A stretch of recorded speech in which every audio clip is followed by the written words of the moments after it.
Good morning. My name is Karen Tucker-Barisano, and I am a new member of the Standing Committee as of this past June. I'd like to welcome you to our second virtual service for this new fall season.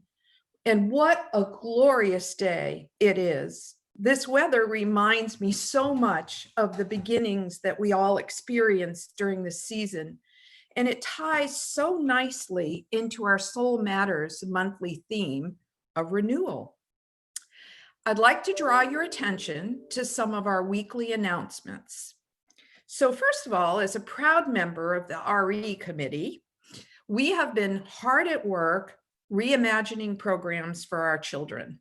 And as a matter of fact, tomorrow we are going to have our first in-person gathering for the children at 3:30 outside the church.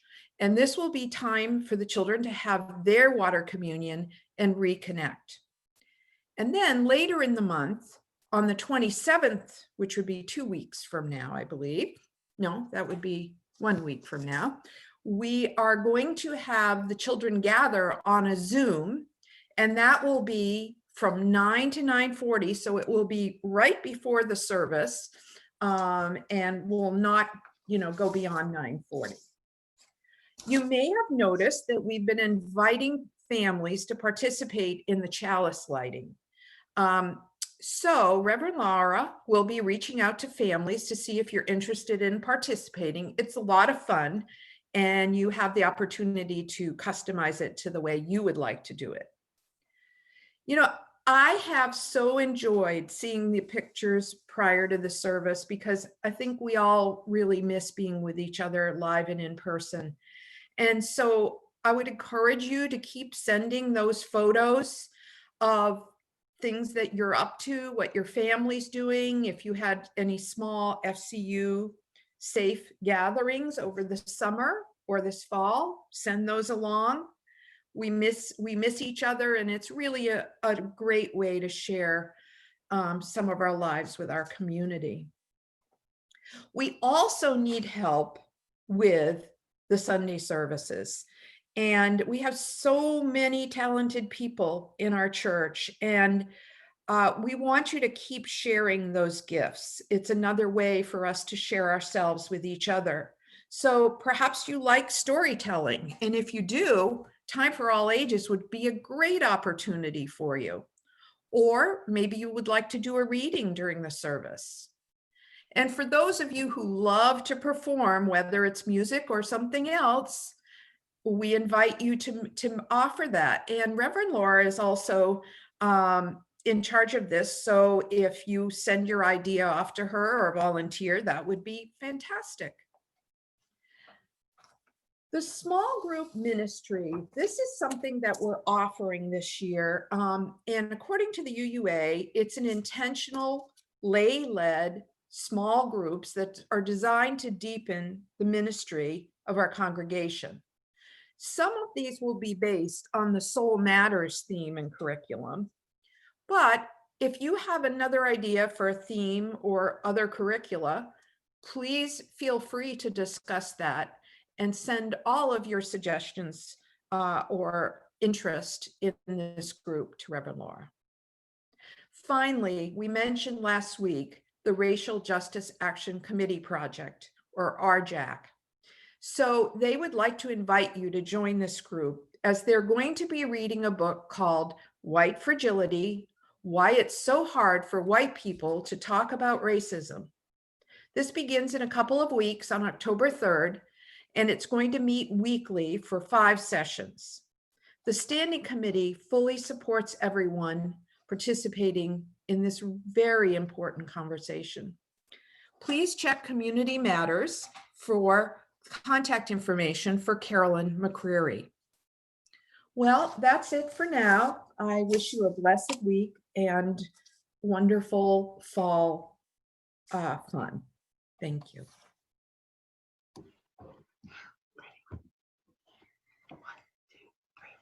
Good morning. Good morning, everybody. The prelude you're going to hear today is just a short excerpt from a piano concerto by Rachmaninoff, and it is very beautiful. So I hope you enjoy. No, what did I say? That's it.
This morning, it is good to be together virtually with this dear community, helping each other to get through these challenging times.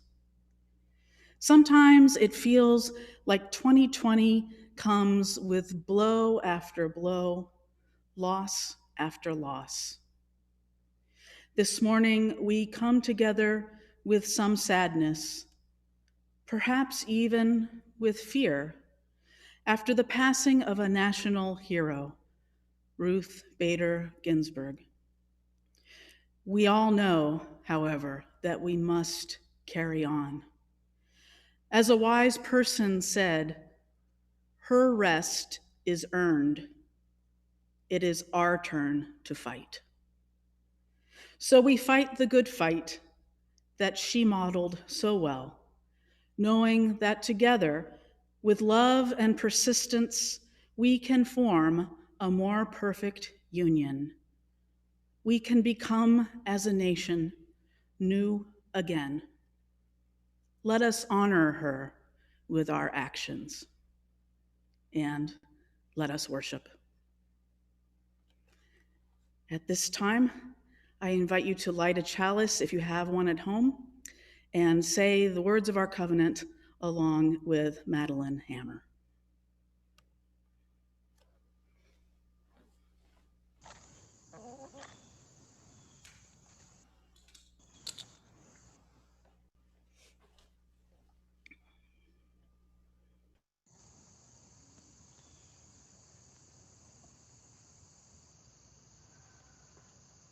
Love is the spirit of this church, and service is law. This is our great covenant, to dwell together in peace, to seek the truth in love, and to help one another.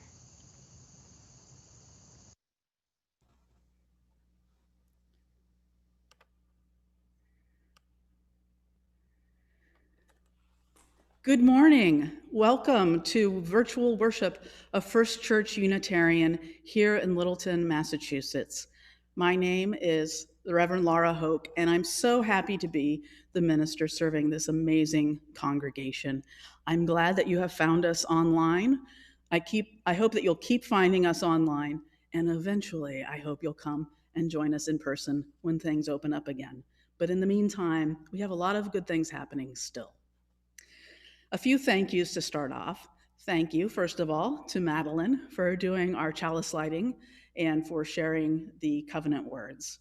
Thank you to Molly Lozeau, as always, for beautiful music this morning.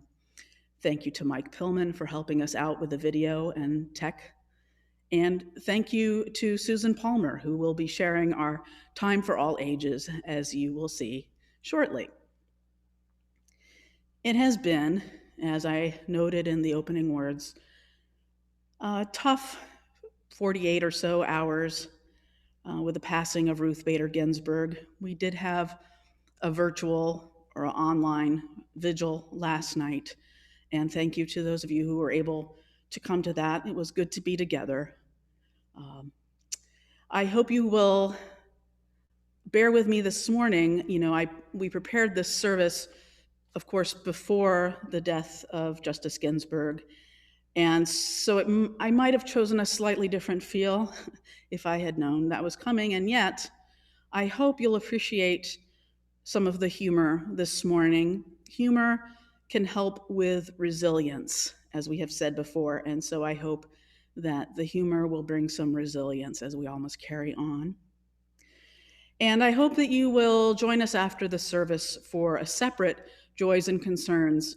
The Zoom link went out in the listserv email. All right, with that, let us have our opening hymn. It's number 38. Can I hear it? And here comes Molly. I hear her. Yeah, we are going to introduce hymn number 38. You'll see the, if you have a hymnal, you can follow along. Mom, can I go now? Hang on. And you can also see the words on your screen. I think this, this hymn is very hopeful, and I think it's actually appropriate for what's, what some people are feeling right now. So, okay, go ahead. Please sing along.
Thank you so much, Molly, and thank you, Natalie, for your assistance as well.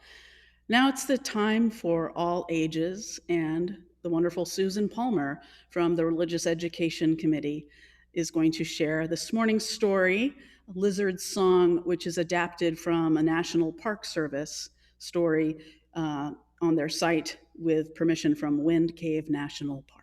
So enjoy.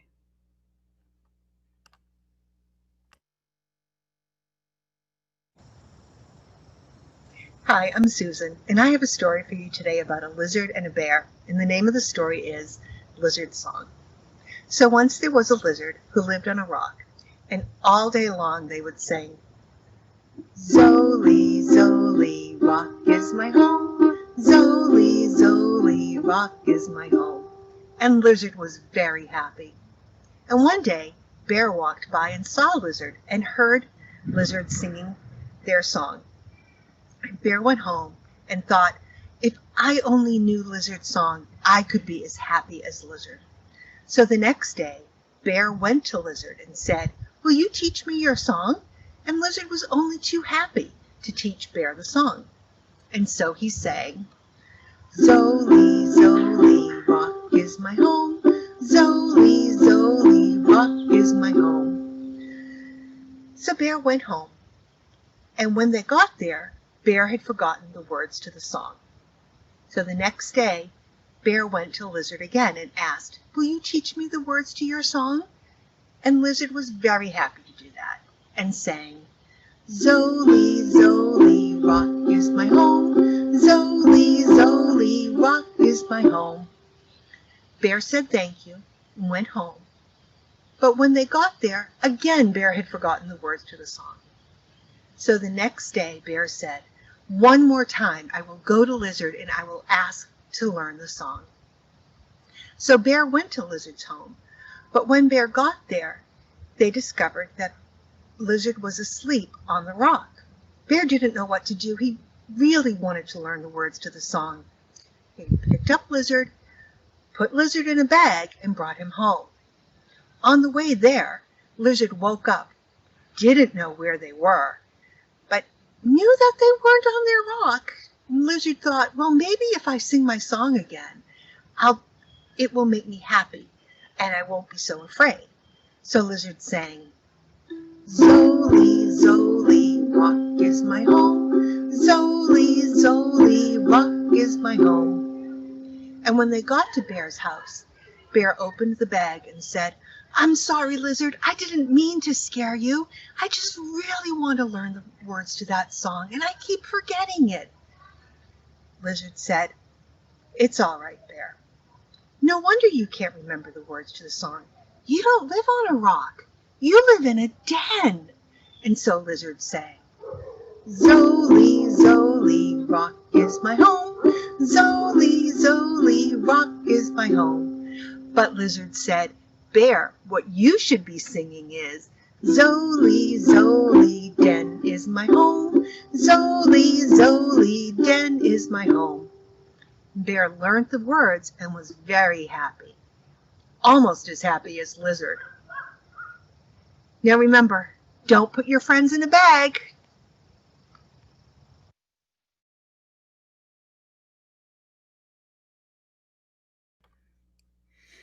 Thank you so much, Susan. It's so appreciated. And thank you for representing the UU-Ukes. You know, here at First Church Unitarian, we are ukulele nation. So thank you for that. This is the time for our offering. It's an opportunity for generosity. As you know, First Church Unitarian in Littleton is self-supporting, and we rely on the generosity of our members and friends. Gifts of time and talent, and also gifts of treasure as you are able. So this morning, if you are able and you are willing, we would appreciate an offering of treasure if you could. You can do it online if you like. You can go to our website, which is fculittle.org, and you'll see toward the upper right a little yellow, I believe, donate button. If you click on that, you'll see some instructions from our wonderful assistant treasurer, Prizel Dumka. You'll see that you could use PayPal or a credit card, but then there are fees, which you might choose to offset. But you also could set up your bank account to link directly to First Church Unitarian. So you might consider doing that while we are virtually worshiping. You could also send in a check through the mail. That is wonderful as well. And that's First Church Unitarian, Attention Assistant Treasurer. And the address is 19 Foster Street, Littleton, Massachusetts, 01460. This morning's offering will now be given and received in grateful appreciation. I just wanted to make a quick note on the music that you'll be hearing for the Offertory today. It is part of my goal in reaching out musically this year and in the future to include more African-American composers and African composers, so you can hear some of this wonderful music that I am discovering. I wanted to show you that Oxford Publishing has this amazing book, Piano Music of Africa and the African Diaspora. So they have started a compilation of music from all around the world by Black composers, and it's really fascinating. Right now there's 4 volumes, and the piece you're going to hear today is by a Congolese composer who currently lives in China. So along with yeah, along with like new music, these composers are still living and they're still working and writing, and the music is really wonderful. So it's really nice to just start to broaden the repertoire of piano, not only piano music, but also choral music and just music in general. So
Thank you so much, Molly, for sharing that.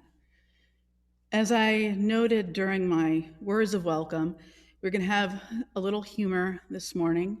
Somebody wise said, I remember, to find resilience in humor, and said, especially to look to the late night comedians who are the truth tellers in our culture. And I find that there is some truth in that. So this morning's reading comes from one of those often late night comedians, Tina Fey. This morning's reading is from her book, an excerpt from her book, Bossy Pants. Here begins the reading. The first rule of improvisation is agree. Always agree and say yes. When you're improvising, this means you are required to agree with whatever your partner has created.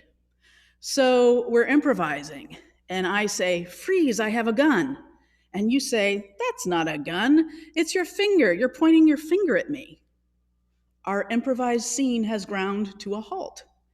But if I say, freeze, I have a gun, and you say, the gun I gave you last Christmas, you fiend.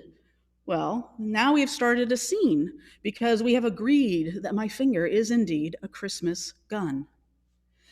Now, obviously, in real life, you're not always going to agree with everything that everyone says.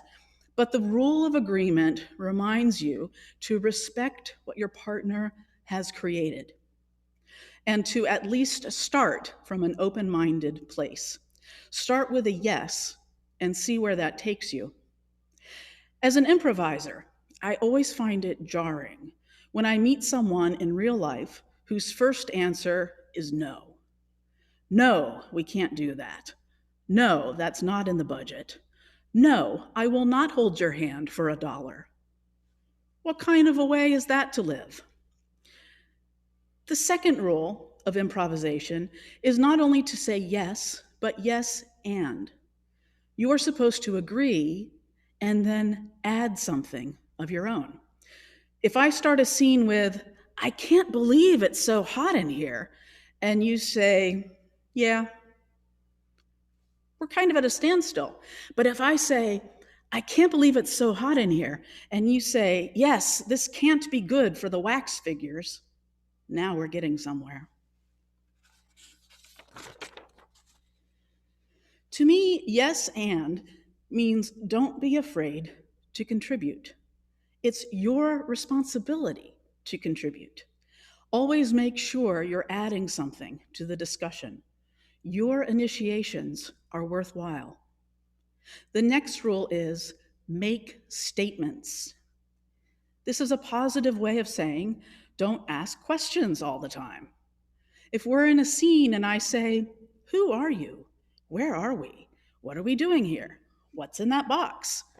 I'm putting the pressure on you to come up with all the answers. In other words, whatever the problem, be part of the solution. Don't just sit around raising questions and pointing out obstacles. We've all worked with that person. That person is a drag. Make statements also applies to us women. Speak in statements instead of apologetic questions. No one wants to go to a doctor who says, "I'm going to be your surgeon. I'm here to talk to you about your procedure. I was first in my class at Johns Hopkins." So make statements with your actions and your voice. Instead of saying, "Where are we?" make a statement like, "Here we are in Spain, Dracula." Okay, "Here we are in Spain, Dracula" might seem like a terrible start to a scene, but this leads us to the best rule. There are no mistakes, only opportunities. If I start a scene with what I think is very clearly a cop riding a bicycle, and you, however, think that I'm a hamster in a hamster wheel, guess what? Now I'm a hamster in a hamster wheel. I'm not going to stop everything to explain that it was really supposed to be a bike.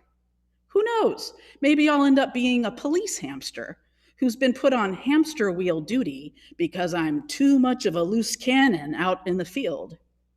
In improv, there are no mistakes, only beautiful, happy accidents. Here ends the reading.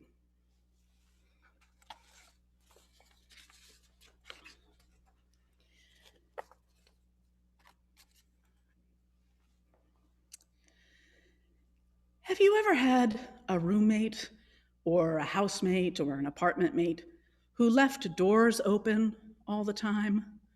Who just sort of left cabinet doors open, maybe slightly ajar, sometimes completely open, who left drawers open all over the place? Someone who often doesn't put lids back on jars or caps back on bottles, or who puts them on really loosely? I have had many such roommates and apartment mates and housemates in my lifetime. I seem to be mysteriously drawn to them, and yes, this includes my wife, Emily. And so I tend to follow Emily around, closing doors and drawers, putting all the lids and caps back on jars and bottles and toothpaste tubes, making sure they're good and tight. And I feel pretty self-righteous while I'm doing it, too. I mean, an open door or drawer can be a hazard. You can stumble into it, walk right into it, trip over it. And for the sake of food preservation, even food safety, but sometimes just for the sake of the seltzer not losing all its fizz, you want to put lids and caps back on nice and tight and in a timely fashion. Am I right? I wonder, what would Emily do without me? Following her around, battening the hatches of our household. It would be chaos, bedlam, anarchy, I say. But that got me thinking. There are so many door metaphors, and pretty much always The positive metaphor means leaving the door open, like leaving the door open to future possibilities, or open door policies. Those are good. Or just plain being open to change, to new ideas, and so on. On the other hand, metaphors for closing things are usually negative. Put a lid on it. Shut up. Shutting someone out. And then there's the mix of the two, as in the saying, when one door closes, which is bad, another door opens, which is good. It also makes me think of the story of Martha and Mary in the Christian New Testament. In this story, if you don't know it, Jesus and his disciples go to the home of Martha and Mary, who are two sisters. It's not Mary the mother, it's not Mary Magdalene. There were a lot of Marys. It used to be really popular, you know. In any case, they open up their home. That's a good thing. They open up their home to Mary and the disciples. To Jesus and the disciples. And Mary sits right by Jesus, and she hangs on every word he's saying. Meanwhile, her sister Martha is running around, distracted by all the preparations that had to be made, it says. Martha's probably running around, closing drawers and tightening lids, too. In any case, Martha starts to get annoyed, and she says to Jesus, "Don't you care that my sister has left me to do the work by myself? Tell her to help me." And Jesus answers, "Martha, Martha." It's never good when somebody says your name twice. "Martha, Martha, you are worried and upset about many things, but few things are needed, or indeed only one. Mary has chosen what is better, and it will not be taken away from her."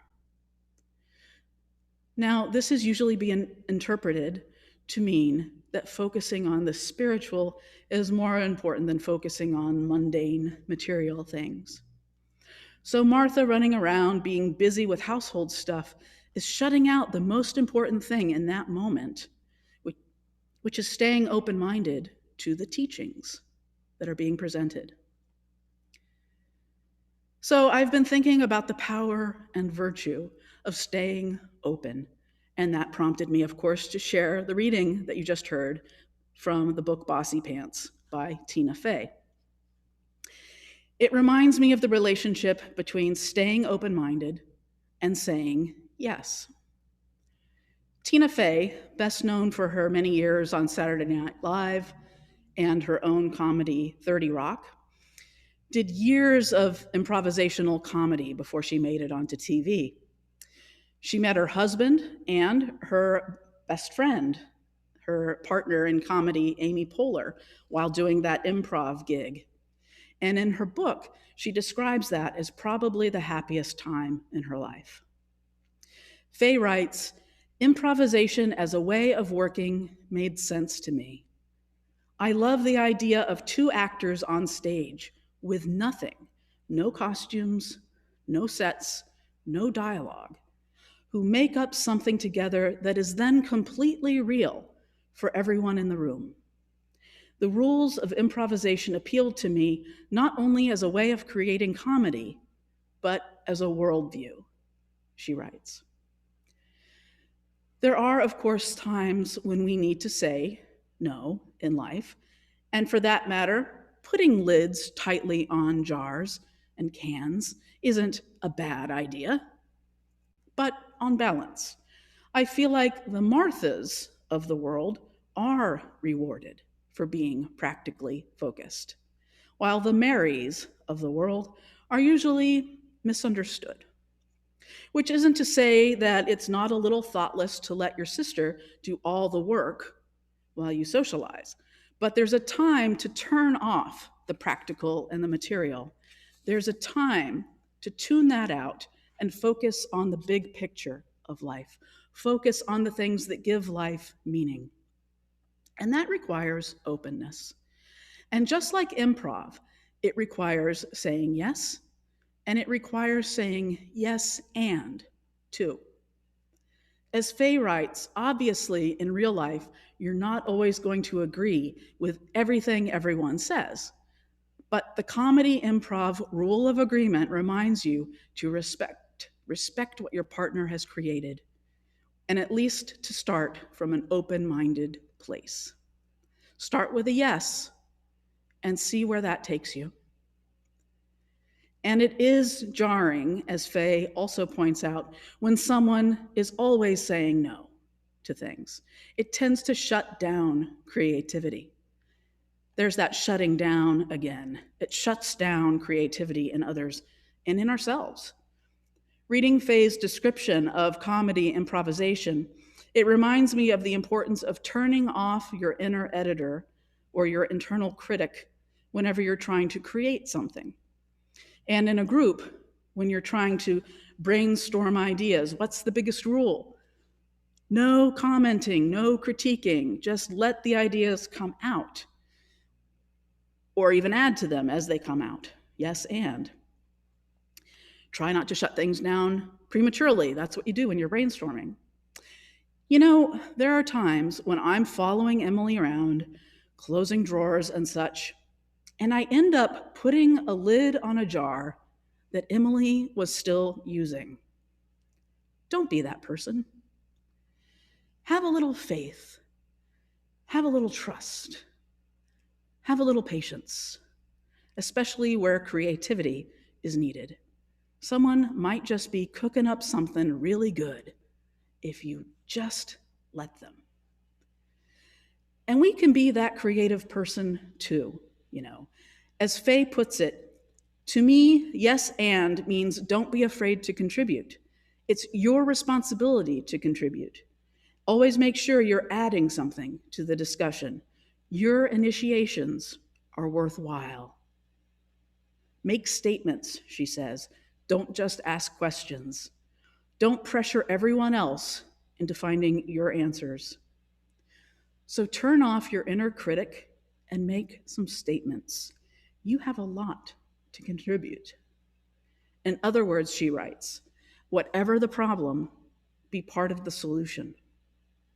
Don't just sit around raising questions and pointing out obstacles. Instead of worrying so much about mistakes, instead of worrying like Martha, think of the limitless opportunities. In improv, Fey says, there are no mistakes, only opportunities, only beautiful, happy accidents. I can't say that there are no mistakes in life. There are mistakes, and we've all made them. Some are small, some are bigger. At the start of a new church year, it's natural to think back at some of the past mistakes. That's okay. Just don't forget that the new church year is, best of all, a chance to look ahead to limitless opportunities. This year, the church is following the Soul Matters themes. The theme for this month, the beginning of the church year, is renewal. Renew. New again. Here we are, new church year, new again. Because of the pandemic, I am one of a limited number of so-called essential personnel who get to walk through church doors. When I come in here, you know I miss seeing you. It's hard to come here with no one here. There's no getting around it. But there is opportunity in these strange times. Our hand is being forced to enter the world of improv, of making it up as we go, without anything like a script, without the usual props, too. Everything is new again. I think of words from the Hebrew scriptures in the book of Isaiah. Behold, I'm doing a new thing. Now it springs up. Do you not perceive it? I'm making a way in the wilderness and streams in the wasteland. I walk through the church doors, and yes, it feels strange, But it feels like we're doing a new thing. We're finding a way in these wilderness times. We're making our own path. It's possible that we're about to open a new door to something better than what we were before. It's possible if we can keep our minds open. Yes, the building is closed, but we are still open for our spiritual business, for the business of justice, if we have open hearts and open minds. May the 2020-2021 church year be a year of limitless opportunity and doors, maybe even minds opening. May we have the wisdom to learn from our mistakes. It's hard to learn without making mistakes. There's a quote I love from the HBO version of the sci-fi classic Westworld. The character, Dr. Ford, played by Anthony Hopkins, says, "Evolution forged the entirety of sentient life on this planet using only one tool, the mistake." May we be open to the possibility that mistakes can sometimes lead to something good, not always, but sometimes. Beautiful, happy accidents will happen. May we know when to say no, and when to say yes, and when to say yes and. Thank you for your contributions. Yes, including your Martha moments. We need those too. Please never forget that you are needed. Your initiations are worthwhile. Let's blow the lid off this year, shall we? May it be so. Blessed be, and amen. Our closing hymn is number 357, and Molly will say something about that now.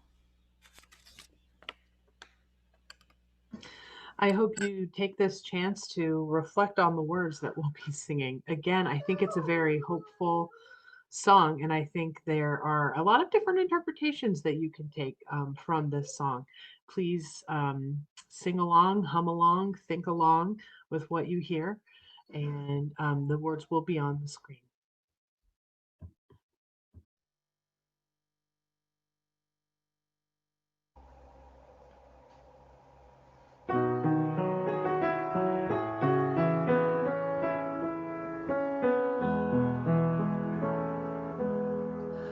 Bright morning stars are rising.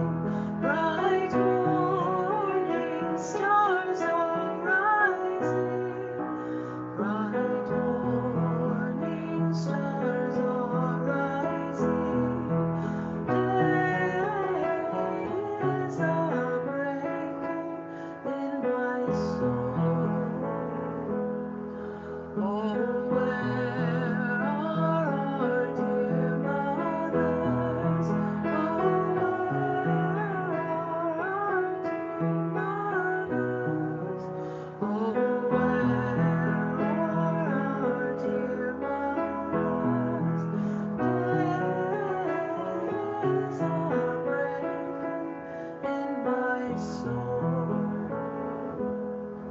They are sowing seeds of gladness. They are sowing seeds of gladness. They are sowing seeds of gladness. Days are breaking in my soul. Oh, where are our dear fathers? Oh, where are our dear fathers? Oh, where are our dear fathers? Days are breaking in my soul. They are in the fields of plowing.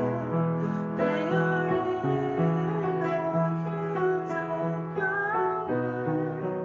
They are in the fields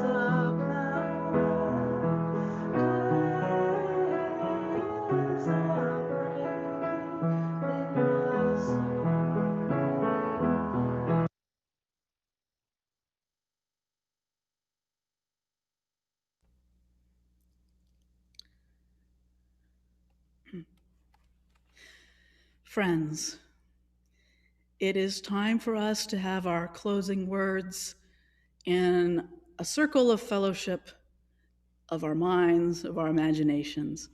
So if you are in a room with someone where you can safely hold hands, I invite you to do that now.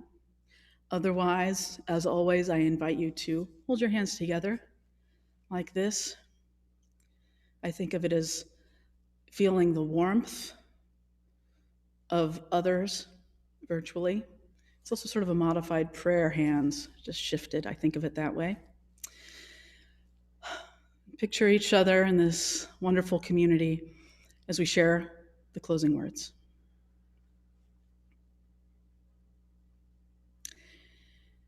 We are new again. With the 2020-2021 church year, we begin again. We begin again in love. Words from the Jewish tradition in our hymnal for Yom Kippur, which we will think about together next week. But in this moment, this time, we think about ways that we together can improvise to create a wonderful year here at church, a wonderful world. Tikkun olam, the Hebrew words for healing the world, helping to heal the world. We are called to be a beloved community and to heal the world. Let us say yes to renewing our commitment to justice. Let us say yes and bring it all we have. May it be so. Blessed be, and amen. Go in peace.